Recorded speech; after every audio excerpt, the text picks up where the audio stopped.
11:59 at Radio Free America, and this is Uncle Sam with music and the truth until dawn. Right now, I got a few words for some of our brothers and sisters in the occupied zone. The chair is against the wall. The chair is against the wall. John has a long mustache. John has a long mustache. It's 12 o'clock, Americans, another day closer to victory. And for all of you out there on or behind the lines, this is your song. And welcome everybody to our daily gun show. We come to you live every day at 7 p.m. Eastern, that's 4 Pacific, for about an hour or 90 minutes each day. We do 3 gun-related topics, different topics throughout the day or the week. We run it live on YouTube, and we simulcast it over at gunchannels.com. What is going on? And now I got weather happening here. So we run it at gunchannels.com. We every so often we'll take the audio and post it over on iTunes as a podcast. Oh, did not realize it was going to be so windy. Sorry to be distracted. So for that reason, we encourage anybody that's listening to the show now or in the future to leave us some feedback wherever you happen to be. That way we know where people are listening. Hopefully it encourages more people to listen to the show. That's one of our goals. With that, we have 4 hosts. 2 of us are here today. Bob should be coming back in if he can regain his connection. Otherwise, we have Denham jumping in from Illinois. Thanks for joining. Yep, glad to be here as usual. And I don't know, it was supposed to be 111 and sunny today, and all of a sudden it sounds like atomic bomb went off outside. I'm going to go take a break and look at what's going on out there. But I'm down here in Arizona. We don't know where Smeggy is, and like I say, Bob will probably be jumping in. We'll be on episode number, there's Bob, episode 337. It's a Tuesday, so on Tuesday we do State of the, or the Second Amendment Tuesday, I guess we could call it. We'll be doing Second Amendment issues, boycotting versus activism. We'll be talking about the state of Utah and a bunch of other stuff that we like to talk about on a daily basis. But before we do, say welcome to Bob. Hopefully everything's working good for you now. Hopefully you can hear me now. Oh yeah, much better. So before we jump into the show, we usually take a break, see if anything happened overnight, anything worth talking about. And you guys talk for a second. I'm going to go see what's going on outside. Well, there was more of that crap went on down over in Europe, but, you know, that's to be expected. You know, I almost hate to say it's never ending. It's just that it's slowly increasing the rate of incidences over time. It seems to be almost every weekend now. It used to be every couple of months. It's terrible. Yeah. But, you know, it's kind of on them. And their policies. But it's a lesson to be learned, right? We have to look at that here in North America and go, we probably don't want to make that mistake. Like, you know. Yeah, there are lessons to be learned both for the United States and Canada about looking at what happens when you have a majority of liberal voters over time. Isn't that the truth, eh? Yep. No, very much. It's scary shit. Yeah. That our strength is in our diversity. Those sorts of statements. They sound great. They sound very loving and let's all be one with the world. And that's all great, except until you get one piece of the world that wants the stuff that you have, but has no inclination whatsoever to become one of you. Well, yeah. I mean, they want to bring their homeland here with them. They want to bring their way of living, their way of life. And, well, I'm sorry. Countries are diametrically opposed. There's like, this country's all about inclusion. Like, just because you have different beliefs, you can't force them on other people. But they have gotten away with it in Europe, and they think they can do that here. There's a saying I heard once, and I don't remember exactly how it goes, but it's something like conquest through overpopulation. Yeah. Well, that's something that you actually, and the Russians have done this in some of their republics where they've moved so many of their people ethnically in, and then over the decades have changed what that country really was like. And now it's something much more Russian than it was, whatever it was, 60 years ago, 80 years ago. that's nothing new. They've been doing that all through history. If you look back into some of the historical, where one country would conquer another, whether in the Middle East or wherever, one of the things they would do is they take the population slaves. They would ship them back to some other areas, and then they would move their own population that might be from a country not of their own, one that they've already invaded and taken over. They'll move that population to this other country. It breaks the ties to the country. It breaks the ties to and the concept of killing the men and impregnating the women is not a fantasy tale. Oh no, that's something that's been done all through history too. I mean, and that is, you know what? That's the way humanity or human beings evolved, right? And because then the children animals, will right? consider themselves. Well, it's the reason the male lion kills all the cubs of another male when he takes over a pride. He does that to ensure his own genetic line goes along. And I mean, people though have evolved to the point where we do it as a whole culture, or some of us do. But then some of us are still taught that. You know, you have to look at that. It's how you're taught. I think the biggest problem with what's happening in Europe is that it's just the Europeans, especially the Germans, have been so, like, they were so humiliated and by what they did to the Jews. I think that's been a block on their psyche ever since, and they've just been totally,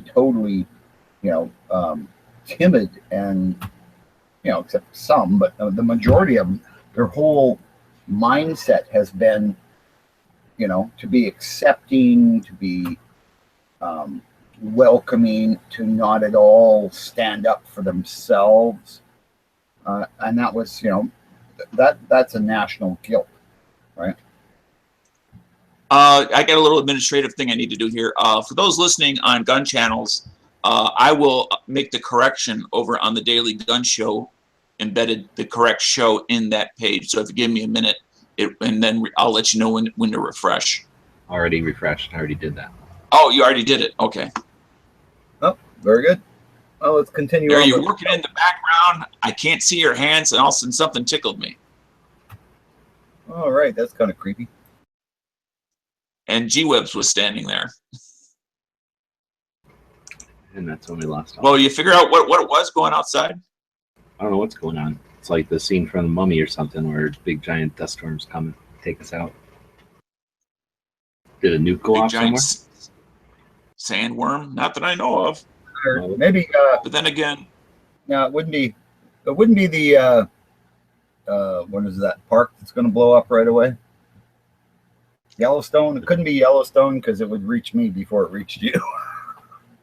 That's what I was going to say. It probably wouldn't. Well, no, I don't know. We're probably about the same. But anyway, I don't know what it is. It's definitely wind. Depends which way the wind's going, right? On which way the dust is going to go. So it's probably just sandstorm. You're probably just going to get buried under a couple of feet of sand. I think Bob and I solved the world's problem, so we're probably ready to kick the show into gear. Yeah, let's go for it. All right. So Second Amendment issues. Boycotting is not activism. That's our topic.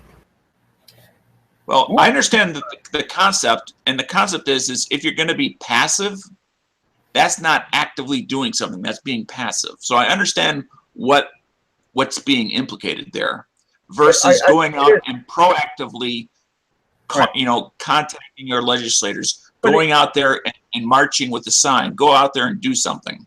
But it's kind of the least you can do, and it's what, if you have any interest at all, at least you should do that. At least you should boycott.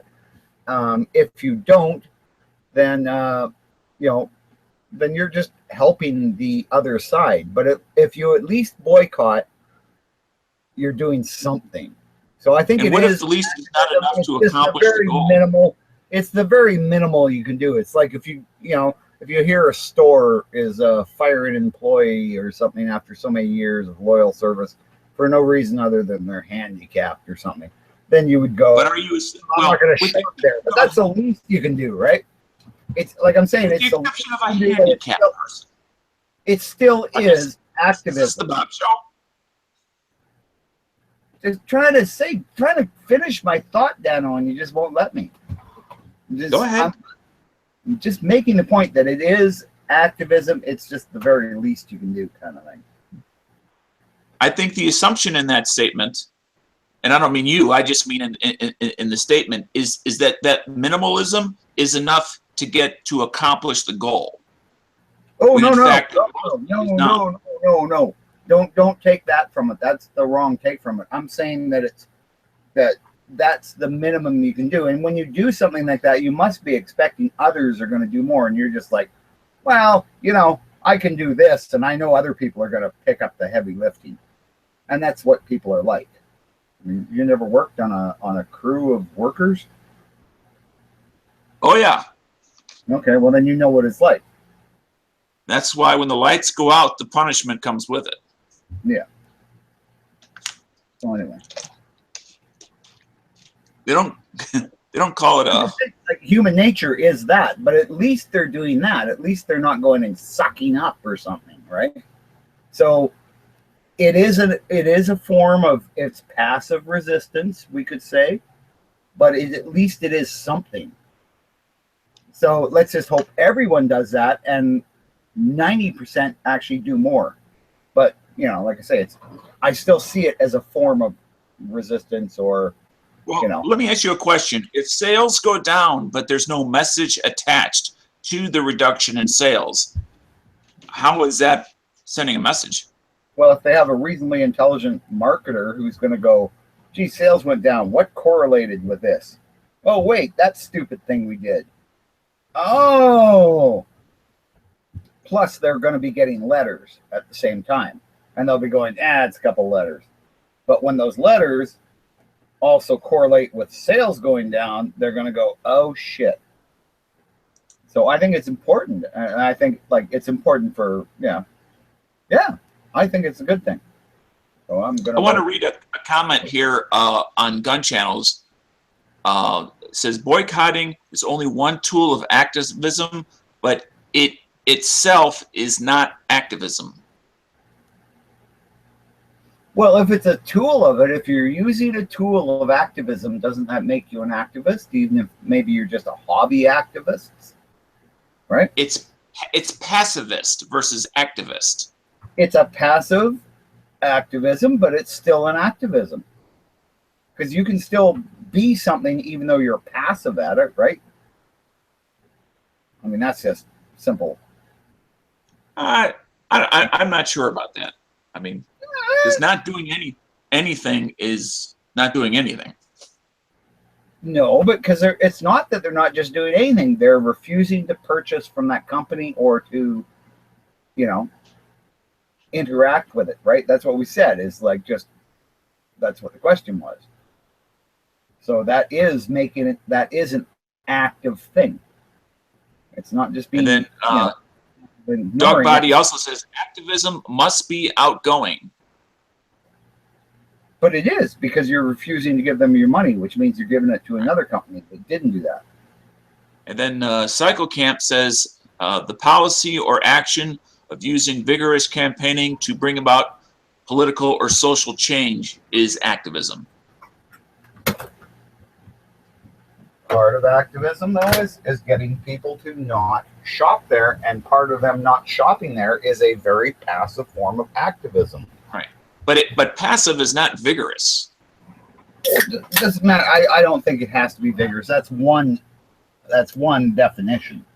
I mean, right. I just read the comments that people are mentioning. Yeah. Okay. I'm just saying there's probably 50 different definitions, but in my mind, and this is my opinion only, I think that by refusing to buy something from a company that's doing something you disagree with, that is anti-Second Amendment, you are actively affecting the outcome, in that you're no longer giving them your money, which you might have. So if enough people do that is going to affect the company. That is active activism. It's just a really lazy, easy way to do it. Maybe that's just because I'm old. I think boycotting, when used in conjunction with other tools, can be effective, but when used on its own, doesn't really send any message other than sales are down. Well, you don't. The thing is that you're not going to. I mean, you know, are you just assuming that the question is, like everyone would just do this passive activism? Because I always assume that there's going to be people like me who go, oh, I'm going to shop there, and there's going to be other people who are going to go, I'm going to go march with a sign, because I know there's. But we're taking the question as it's stated, so we have to assume if what I'm doing is going to result in change, then if everyone did it, it would result in change. I don't think that's the way the question's phrased. I really don't. Okay. G. Webbs, what do you think? I think the question says, quote, boycotting is not activism, unquote. Right. So I'm right. It is not activism in any way, shape, or form. No, it is too. Because it's taken an active stance against a company. It's the action which is inaction that it was called by activism. So it's just a result, or I don't even call it a tool. It's just simply not doing something. Like Dano said, if everyone in the world boycotted something with no activism at all, then all they would do is lose sales and question why. Seriously, no. I mean, if everyone in the world do it, they would go out of business, right? So if you could get everyone to stop shopping at Walmart because it's an evil corporation. Okay, so everybody stops shopping at Walmart because it's an evil corporation, and you somehow, without activism, got everybody on the same path. And then what would stop another company from coming up with this? Well, no, that's not what the question asked, though. Is it if you did that, and I'm assuming that you're doing that because there's a reason. So that's already out there that they're doing something that's wrong. Right, you're saying there already has been activism, therefore boycotting, which is nothing, happens after the activism. I'm still saying no. See, this is the thing, is we're getting off of the thing. I'm saying boycotting by refusing to buy from a store, service, whatever. By refusing to give them your money, you are being an activist. That's the way I take the question. Is boycotting activism? And I believe it is. That's why it was an interesting topic, because it shows how dangerous this is. And I'm pretty sure it was Artisan Tony that brought it up. He's not out there. I don't think he'd be saying something. But this is the danger, right? By sitting around doing nothing, it's completely convinced you're being part of the solution. But you're not doing nothing. You're not giving them your money. You're boycotting them. Nothing. No. I mean, the whole thing is, if you boycott someone, that is an action. Boycotting is an action. So by doing the nothing language, is nothing. Yeah. So you're really trying hard to this is where you're getting. This is where you're getting mixed up. You're saying boycotting is the same as doing nothing. I'm saying boycotting is an action in that it takes the money that you would have spent away from them. See, that's the difference. You guys are saying, oh, boycotting just means you don't do anything. And I'm saying, no, boycotting says this is money you would have spent. Well, maybe if Bob said it again, we'd understand. So I'm going to say at this point, we've all chimed in. Bob's wrong, and he thinks boycotting is activism. We are agreeing that boycotting is not activism. That's why there's two different words, and they don't say boycottism. Are you sure if I didn't say it one more time, it wouldn't get through? No, I'm pretty sure one more time would not have got it through. I mean, it would kill another 5 minutes, but that's about it. Yeah. I just don't understand why you guys don't get it. I could say it like a million times, but I don't know why you don't understand that. Because it is an active verb, so it is activism. See, that's how Yankee discusses things. Yeah, exactly. Oh God. So we go into the Neverland. So we have a couple of segments here that we don't have filled in right now. So we can wander through them aimlessly or jump to something else. We don't have a Smenky here either, so we'll have to just decide. Should we just jump into Utah, or should we come up with something for the second topic? Or should we do a Q&A? Just let people ask questions. Why don't we do that? Just go ahead and ask questions if you're out there. We do have some people listening right now or watching. So if you want, you can ask questions of the show. Ask Bob why he's so wrong all the time. We'll try to answer that. But before we do, we usually take a break between the first and second segment of the show each day, so we can feature one of the members over at Gun Channels. Gun Channel is a community we built a while back. It's a lot of fun. It's completely driven by its members. So you guys have somebody we could feature today? Anyone? Have we done Cycle Camp? Yeah. We have at some point, but we'll do it again. So Cycle Camp is one of the members over there. I don't know if he's a newer member or if he's just got active more recently, but obviously doing a lot. And I'm a big fan that he's doing some of the stuff in the musical side, keeping Dano entertained, and yeah, really just participating a lot in all the different things we're able to do over at Gun Channels, making it a lot of fun. Yeah, I guess I really like Dano. He's way better than talking to Dano because, you know, Dano can get pedestrian, I guess would be the word. But yeah, Cycle Camp, he's always got something new to say, and yeah, he gets to the point, and boy, it's refreshing. Okay, go ahead, Dano. And I was just going to say, and he actually sent in today's tactical pop quiz question for today, later on, whenever that shall be. So thanks, Cycle Camp, and just a moment.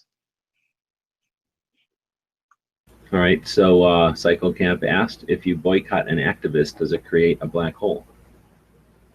Ooh, that's a good one. I don't know, man. Is he wearing a windbreaker? I know there's no way to activate a boycotter because they just around doing nothing. So the first question from Clay is boycotting activism? No. No, I heard something. I'm pretty sure I heard something. I'm going to go get I turned it off. We got a question? No, I thought we had a couple, but nobody's really asking them. Okay. Are you doing that, or is that? I got my windbreaker, so we better be ready. Is that better? No, it's worse. Like, yeah, Like it's happening in the next town over. There's no urgency at all.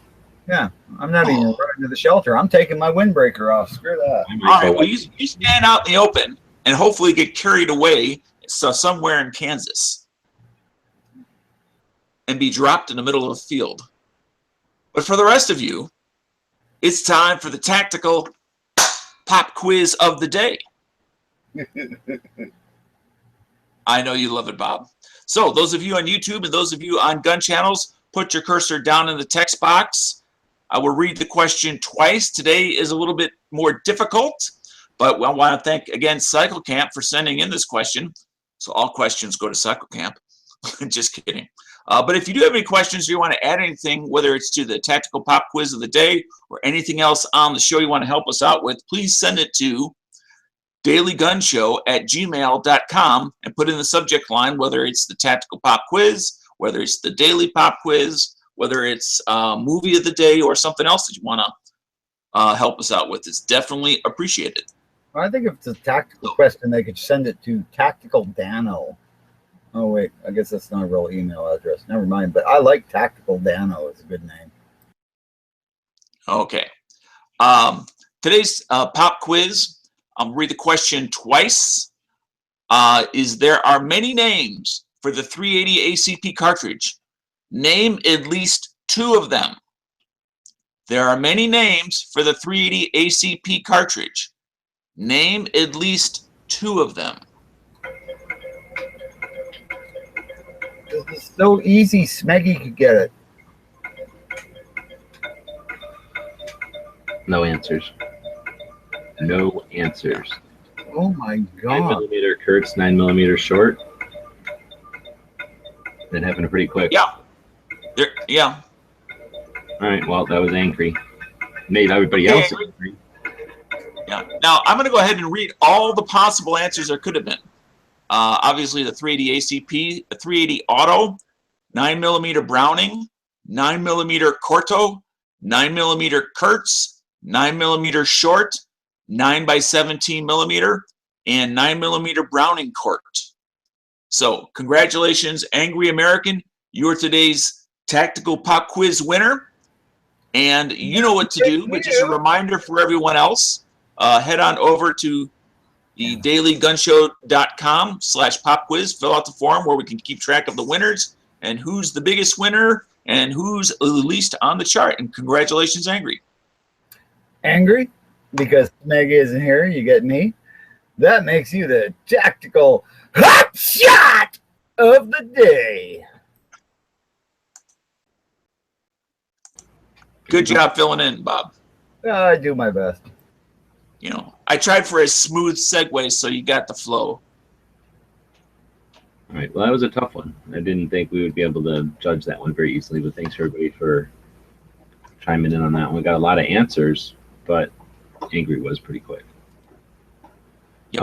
I guess we should also mention it is faster on gun channels. So obviously we want you to go into gun channels if you're listening on YouTube, but it is actually faster over there. What we could do is potentially start dropping a link so people that might not, be on a phone or something and want to just jump over for the quiz or whatever, cannot be handicapped.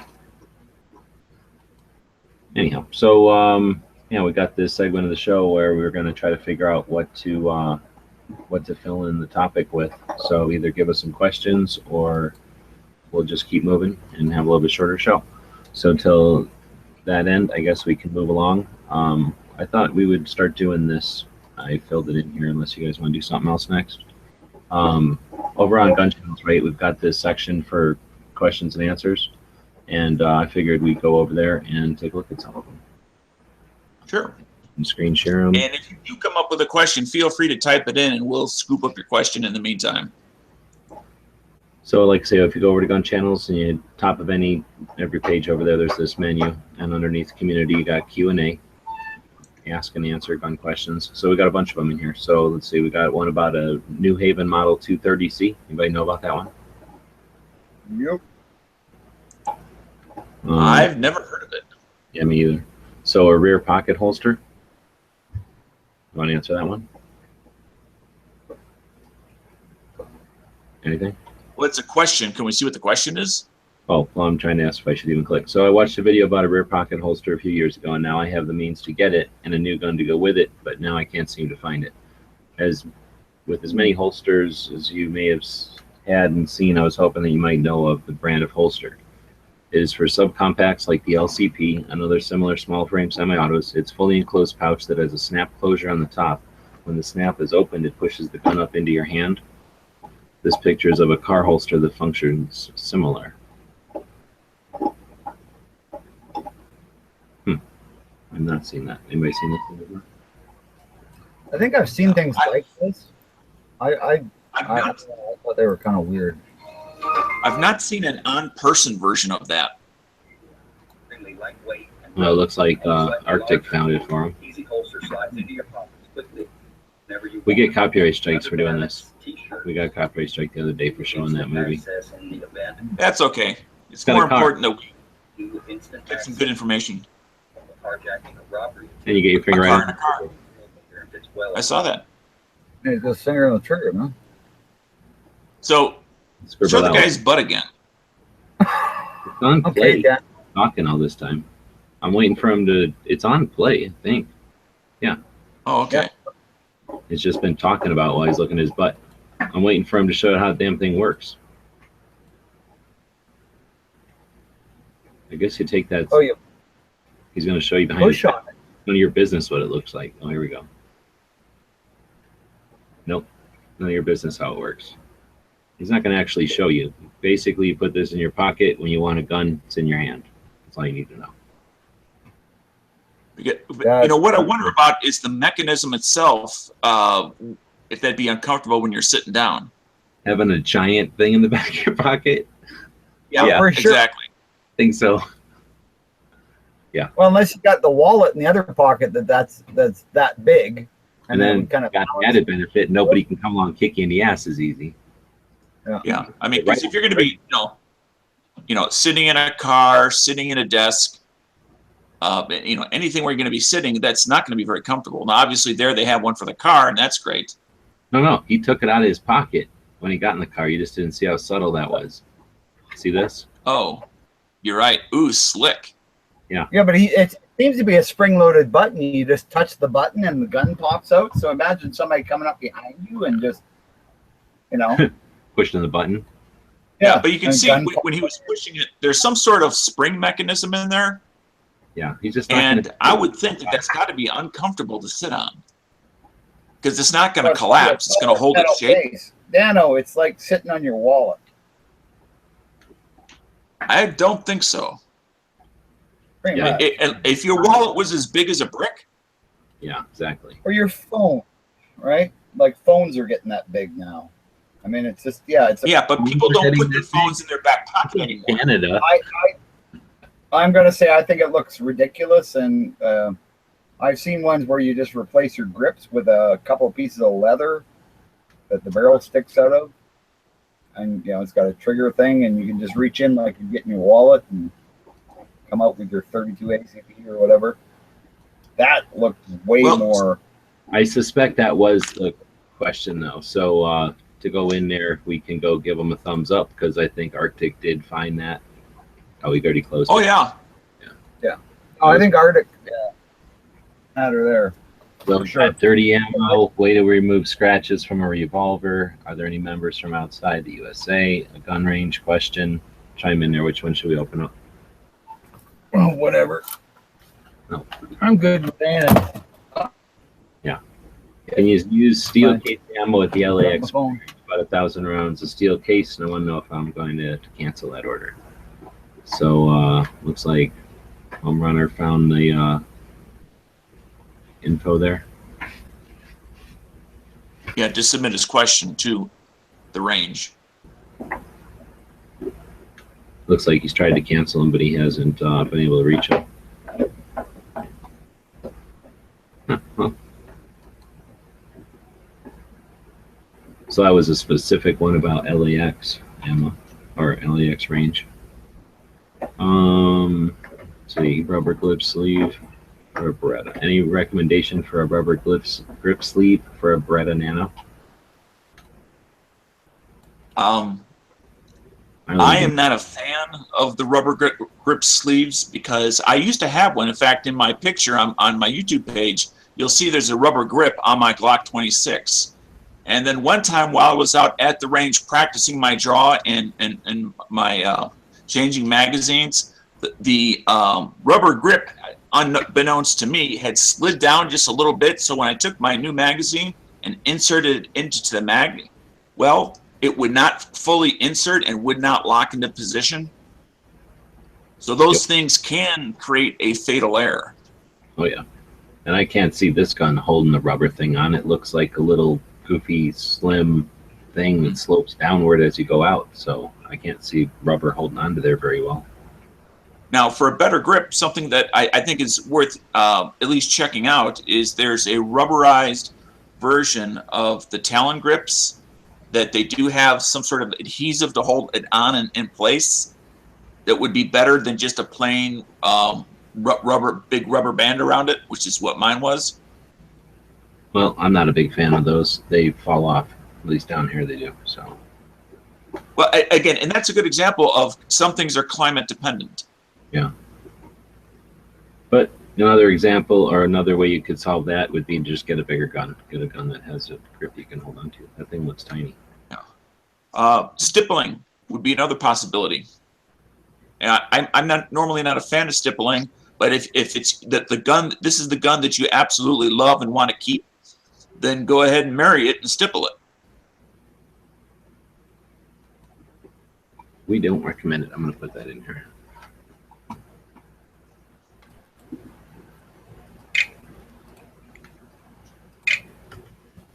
Oh, I'm back. What did I miss? We were just talking about the rubber sleeves on a Beretta Nano, and that generally we don't recommend it for a couple different reasons. Oh. All right, then we'll go out and see if we got any real live questions coming in here. Oh, I forgot to keep track. Let me take a look. Nope. And see, it's none on gun channels. No, we were just having their own conversations. Well, with that, then I think we can go ahead and move along. We did want to feature the Q&A section over at Gun Channels, though. It is a place you can, if you have a question you figure other people might have, you can ask it there. There's lots of people that check it out. It'll show up on the front page of Gun Channels for everybody, so everybody will have a chance to see it. And then there's a couple of people answer it. you get some different points of view, and then you've created an answer to a question that other people might have. So you're adding to the overall knowledge base. So appreciate that. Yep. All right, so I guess we'll head on into the state of Utah. Yep. Do the state of the state, so to speak. Who all's been to Utah? I know Bob went through there when he was coming down to Vegas last time. Have you been to Utah before, Dana? I've never been. I flew up there one time, and then I've driven through it one time, so I'm a big fan of it. Real good-looking state, a lot of interesting stuff. Deserts in the south, like forest and mountainy kind of stuff up north. Pretty cool. Are they like the evergreen pine type forest? I never got up into them, but I'm assuming so. Or the kind of deciduous forest we have in the Midwest? No, no. you got they're pine trees. There won't be much deciduous, I don't think. Okay. It's the mountains, Dano. I mean, like continental divide, pretty much. Yeah. Once you get north there. Okay. All right. Well, this week for the state of the state, we have Utah. And as always, I like to go through kind of a series of the same questions, but applied to each state as we go along from week to week. And so the first is, there is no state permit required to purchase either a long gun or handgun. There is no firearm registration. There are no assault weapons laws. There is no owner license required. That's a big thumbs up for me, coming from a Floyd state. As far as carry permits required, there is none for long guns, but there is for handguns. It says carry of a firearm allowed with permit. Then we go to open carry, and it says yes for both long guns and handguns. And it says open carry of handguns without a permit is allowed as long as the handgun is at least 2 actions from being fired, i.e. rack the slide to chamber and 2 pull the trigger. That would be an example. Open carry of a loaded handgun, i.e. a live round of ammunition in the firing chamber, is allowed with a permit. So those are some of the caveats to that. State preemption of local restrictions. They have that so cities can't do their own thing as far as making more egregious gun control laws. There is no NFA restrictions up there. They do have a shall issue in regards to permits within 15 days, and that's pretty quick. They do honor the federal peaceable journey laws, which is also nice. And I won't go into the details, but they do have their version of Castle Doctrine law, as well as stand your ground law. And there is no background checks required for private sales for either handguns or long guns. And that is the state of Utah. I think that sounds really wonderful.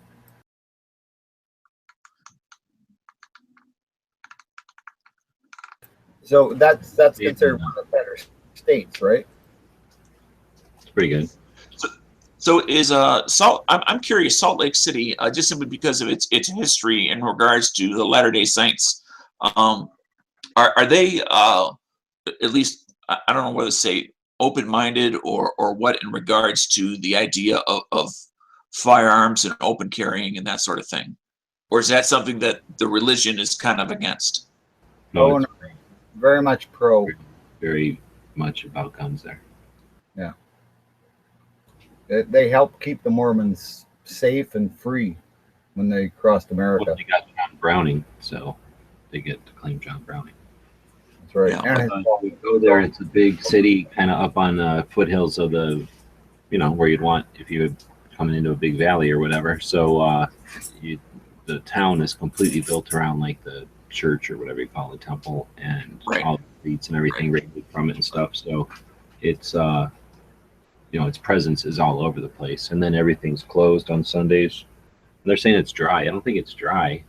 I don't drink that much, so I never really paid attention. But they do have beer and stuff, so I just think it's super restrictive. It's one of those states where the state sells all the alcohol.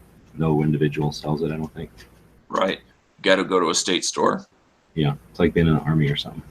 But so it is different It's kind of odd, but just 'cause it's different. It's like being in Canada, except you get to have guns. You know, Canada. in some ways, it's very ironic because the past did determine its future in Utah. Yet, if you look at 100+ years ago in California and the way California is today, its past is not indicative of the way it is today. Two Western states that went two very different directions. True that.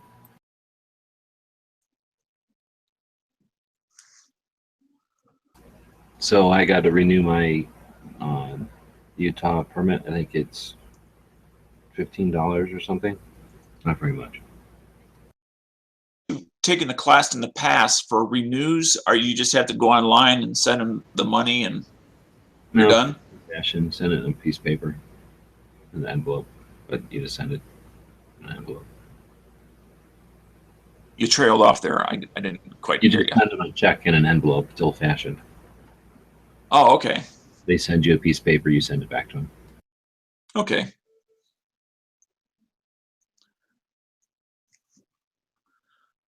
Sounds pretty sweet to me.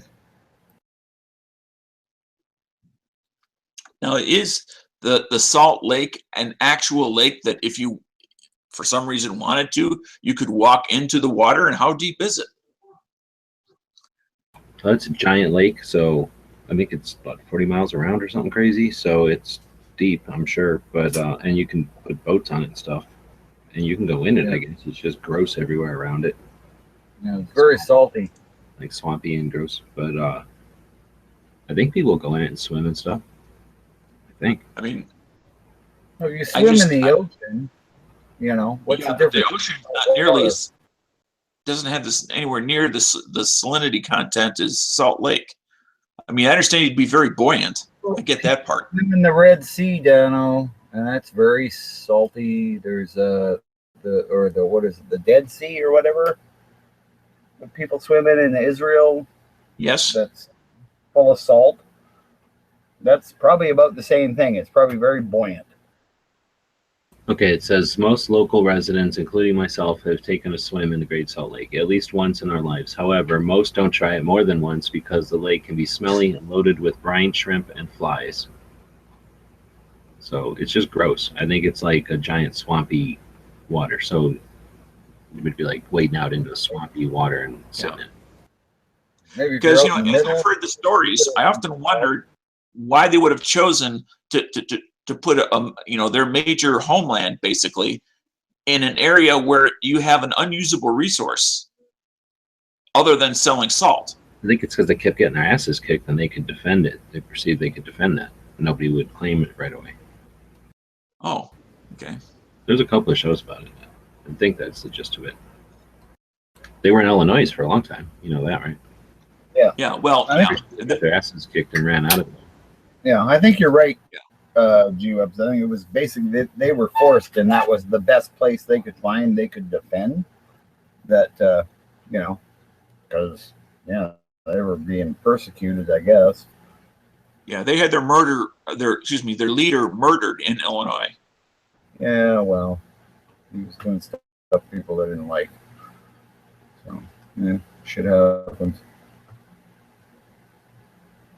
Yeah, there's lots going on. But anyway, I think it's a wonderful place. I would live there in a heartbeat if I could figure out how to do it. Now, does it also get relatively hot up there as well? I imagine so. And dry. Desert. Depends where you are. I mean, I could live in Utah and be living just like I do here, like long winters, short summers, blah, blah, blah. Depends where you are. It's the altitude and everything. That's true. There's people that live up in the alpine corner of Utah there probably that are cool most of the time because they're so high up. Now, you go down to the southern edge in the desert where it's almost like, well, it's not to be confused with Edge of the Week. Which is on Fridays. Yes. No, Bob's talking about where the four corners of Colorado and New Mexico and Arizona and Utah all hit, and you get the painted desert. That part of Utah is pretty crazy. Yeah. That'd be kind of a cool place to live. No, it wouldn't. But it's horrible there. It's barren and wasteland. Be a place to drive through and go neat, and then keep driving. Yeah. Yeah. I mean, it's one of those places that I suppose nice place to visit, but wouldn't want to live there, or literally couldn't live there. Yeah. You ever seen Tremors? It'd be like that, except without the cool bugs to entertain you. Oh please! I could live out there and be entertained every day, man. I just like pop the trailer door open and start popping off like rodents with my 22.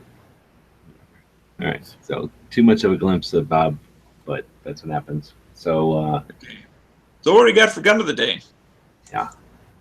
Gun of the day. Oh. It's back to Gun Bob. of the day. We bounce it right back to Bob. We took the ball away from him. Thought it was successful, and then boom, now gives it right back to him. Well, you know what it is? It's the Norinco 305. You guys probably don't know about this thing.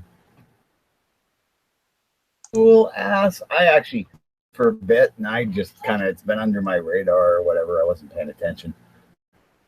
But the link there, somebody can share that because I can't. I don't have. I will in a moment here. I'm just getting. All right, I'm already doing it, of course. So let's keep going. All right, so I don't even have to, ask anymore. Sorry, but anyway, it is basically an M14 clone made in China by Norinco. Now, say what you want; they always work. Much as good as anything else, but well, it uses. Oh, here's the great part: 7.62 by 3.9. Right, it's an M1 style action, shooting 7.62 by 3.9. Cheap ammo, like a little, like slightly shrunken M14, shorty. Yeah, it uses AK magazines. So look at this. All those AK magazines you got may be a little more accurate because it is a damn accurate rifle. It's basically a gram. That's the action. And it's just been adapted to 7.62 by 3.9 and AK magazines. It's the coolest thing ever. I really want one. Really, really, really bad. So, is its service life indicative of its lack of greatness? Being from 1959 to 1964? No. Take the caliber, which is cheap and, wonderful to shoot. It's a good caliber. It's like shooting a 30-30 kind of. So it's got good range for most shooters. Now we've got something that looks like an M14, almost like a tanker or a scout. You can put the same M14, any M14 parts pretty much fit on this for mounts. That caliber was an afterthought. For a 308. Anyway, 2 by 3.9, shoot accurate out to a couple hundred yards. It was designed for 7.62 by 51. What a wonderful gun to have as a backup to your, old, archaic, slightly unreliable AK. And have a VZ58. Or I'm thinking just as a, instead of the SKS, I kind of want one of these AK magazines down. So, for cheap. All right. Well, what do they cost up there? $700.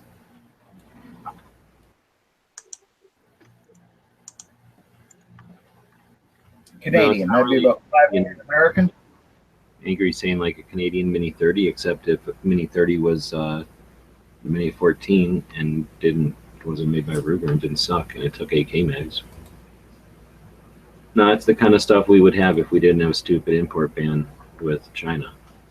Oh, exactly. I mean, and Norinco will just, they'll go, oh, a bunch of people wrote us letters saying, why don't you make this? Yeah, and you know what they'll do? They'll, instead of a bunch of Canadians just taking whatever, Norinco will start making it even nicer, and they'll put wood on it. Oh, hell yeah. Oh, they put wood on their guns. You should see what's coming. Oh, maybe not. Well, they're not the only ones to make it. You got Springfield, you got Smith Enterprises. Then, of course, there's Polytech and Norinco. these aren't $500 US, are they? Now, are they $500 American? No, they're 300. Wow, your dollars have no. Anyway, so that was the gun of the day. I was trying to close this all off with guns that we can't get down here that we can get in Canada. Well, they're not. It's not only get in Canada, but I showed you yesterday. I think you guys could get, right? I don't remember. I guess technically, but I don't know if I've ever seen one for sale. The PPSH V2 long rifle. Yeah, they're rare. And I mean, you know what? Once a year, maybe, suck it up. It's, my show too. And you know what? We now have Donald Trump for president. We now have all those rules. You never know. We can hope, pray. All right, so then we'll move on to what are we gonna do? The movie of the day. Every day we try to talk about a movie that's gun related, something you haven't seen in a while, or maybe something you ain't seen yet. Today it's Air America. Has everybody seen this one? I love that movie. Robert Downey Jr. I did see it. You did see it? You saw it? I did see it. Air America, yes. Oh, right on, man. The comedy about Laos or whatever? Yeah. Well, Okay. and just flying illegal, guns. I love that. What the They got hell was that prop cargo job. Yeah, it was a C-119 that had the upgraded turbojets put on the outside, so it had two gas It was run with power engine, CIA and it was and a young and stunning Mel Gibson. And a young and stunning Robert Downey Jr. Didn't really know you liked those guys so much, Dano, but okay. Listen, Well, I'm not here to judge them. I watched I'm this looking movie. at their pictures I watched, on the box. Dano, we're going to talk about it on the show. I watched this one maybe a month ago, not too long ago it seems like, and it was okay. It didn't hold up that good, and I remember liking it a lot more when it first came out. I thought it was really cool when it came out, but it didn't seem all that cool anymore.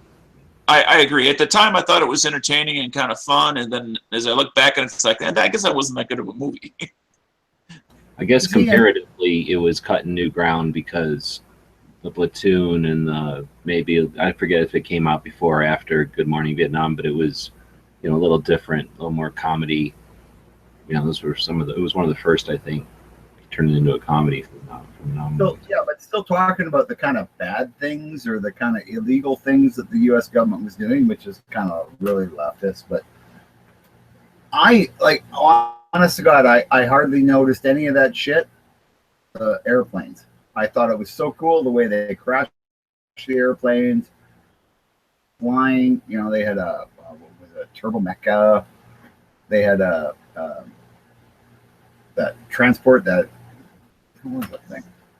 F-119 packet with the turbojets on the wingtips that were added on in order, because that was used by the U.S. military as a troop transport plane. So that kind of stuff, that's all I really cared about in the movie, and I really liked it. And plus, it had some guns in it. And it was kind of cool until we got to see the good bits of the airplanes. So I'm guessing Bob's giving it 2 thumbs up. You betcha. I'll give it a good thumb. I'll give it 1 thumb. Yeah, I'll give it 1, and maybe I could be talked into 2, but too many good movies have come along since. But I'll give it 2 back in the day for sure. I'll give it 1 nowadays. Yeah, because if everything's 2 thumbs, then nothing is 2 thumbs. Exactly. That's what I'm thinking, and I don't like this half thumb business. I've been giving thumbs down, and you guys, because you guys ignore me all the time. I'm getting to be really Canadian. I think you're Canadian. What is it? Canophobic? Canophobic. Oh, a new term. Allergic. So what are you talking about thumbs down? When have you ever given anything a thumbs down? What movie did I give a thumbs down? Star Wars for sure. Oh, come on. I think it's a stupid movie. I don't know why people are so crazy about Star Now Wars. you're trying to cause problems. So I'm going to suggest that Bob's just trying to cause problems here. I don't remember giving a thumbs down either or anything, but Well, that's because we always pick movies we like. Why don't we have the audience pick the movies? It's tell people about movies that suck, really. It's telling them about movies that are cool, that might be worth watching again. Well, you know what? But sometimes our audience might think a movie's really cool that we might think sucks. But if we're always the ones picking the movies, we're always going to pick movies we like. Which is why we ask our audience, like right now, if you have any ideas for a movie of the day, send them to dailygunshow@gmail.com and give us your movie of the day and why you think it deserves to be on the list. I think, no, and if they don't show up with a movie, we should just shame the audience. I don't know. And I think we might have one or two in there, unless they've already been put on the list. And Dano's going to be planning on finding a new host. Finding a new host. Just joking, Dano. I don't know what you, okay. Yeah. All right, well, I'm going to look at the day in history, and looks like in 1793, Eli Whitney applied for his patent on the cotton gin. It's significant. It's gun people and free people that don't like slavery, all that stuff came from that. Looks like the Philippines fought the Spanish today, and the U.S. Navy seized the island of Guam in 1898. Oh, on the way to the Philippines to fight the Spanish, we took the island of Guam. Interesting. Let's see. In the way. Riots in Chicago in 1920. I don't remember that. Leave 2 dead and many wounded. What was it again? In 1920, there were race riots in Chicago, leaving 2 dead. That's a long time ago, 1920. So 1941, the U.S. Army Air Force is established, replacing the Army Air Corps. Huh, I didn't see that on Instagram today. Was the Air Force slacking?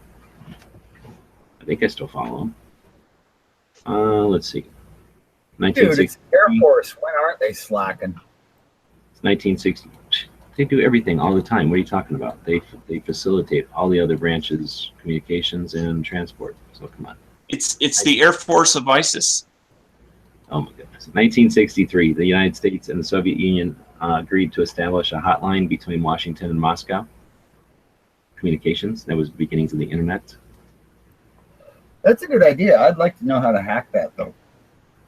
Phone Putin up and just go, do a Trump voice and go, "You fucking asshole. I'll trade you my wife for mine, but then we're going to fucking be even."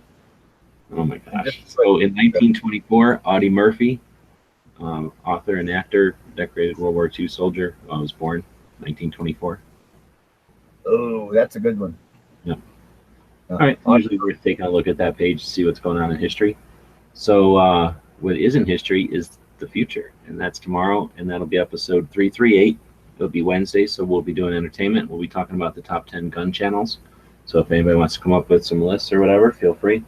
We'll be talking about good idea, bad idea, and Antifa arming up. I'm sure that'll be interesting. Hopefully Smeggy will be here, because tomorrow is the hashtag Daily Gun Show Showdown. We had 459 posts last week on our Instagram, or on Instagram, that used the hashtag. Hopefully people have been using that hashtag throughout the week. We go through and we look at the new ones and judge them and come up with a winner. And then all the stuff we normally do on a daily basis. So looking forward to that. I do have a inside baseball thing for you, G-Webs. And I've noticed this for quite some time, and I finally thought the other day, I said, I got to ask him about this. Every once in a while, I hear you spraying something. What are you spraying? I'm putting out a little tiny fire. Okay, good enough. Dude, that's more appropriate for like off air, like really. I don't know. Because that sounds like a very personal question. I have a fan blowing right at me too, so I never know what you hear and what you don't hear, I guess. Oh. Because I guess you don't hear the fan blowing right at me, which I would think. No, I don't. It just sounds like if you filled a little spritzer with water and just squirt sort of a thing. Miss Manor. You have it around because it's pleasant to spray water on you when it's like 95 degrees. Miss Manners says, There you go. Hear someone pass gas. It's very impolite. You say anything about it. You are merely supposed to. That's not what I heard. Here's something that might be Okay, I'll try to embarrassing. make this more plain. That is not what I heard. How do I mute him? Oh, we can end it. So that'll be tomorrow's episode. Tonight is Tuesday, so I'm assuming in about an hour or so you'll have the opportunity to listen to Hit or Miss with Smeggy and Night Strike at 9 p.m. Eastern. Right now, as we broadcast, there's the Andalusia Armory happening, so they're probably wrapping up right around now too. So you could take the opportunity to jump over and listen to that show if you were listening to this one. It's a group of guys in Andalusia. See you, Dano. A bunch of guys in Andalusia that shut down the shop a little bit early and then kind of talk the gun biz. So it's an interesting show to listen to. Later on tonight as well, it will be heavy Big Gunner, and he usually has some interesting guests as well. So that'll be Gun Channels tonight. We will see you at the same time tomorrow, 7 p.m. Eastern, 4 Pacific. All right. Well, before we end our show, we always like to have a quote. Before that, though, I always like to say, please like, share, subscribe, help get the word out on the show. We're just doing this for the people out there that are interested in guns, and a bunch of people arguing online or just chatting. So this quote is by Jack Churchill, no relation to Winston Churchill. He was a hero in World War II. And this was when he was, after fighting all through Europe in World War II, he was then sent to the East to fight against Japanese, which a lot of people were. You don't know that. And what he said was, well, if you've ever looked up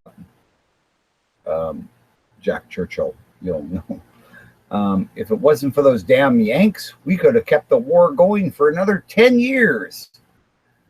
So anyway, that's on that quote, and that's something interesting to look at. Everybody should look up Jack Churchill, and we'll talk to y'all tomorrow. See you guys. Guys and gals of GunWebsites.com encourage you to take a CCW class every year, practice at least once a month, and carry every day. Thanks for watching GunWebsites.com.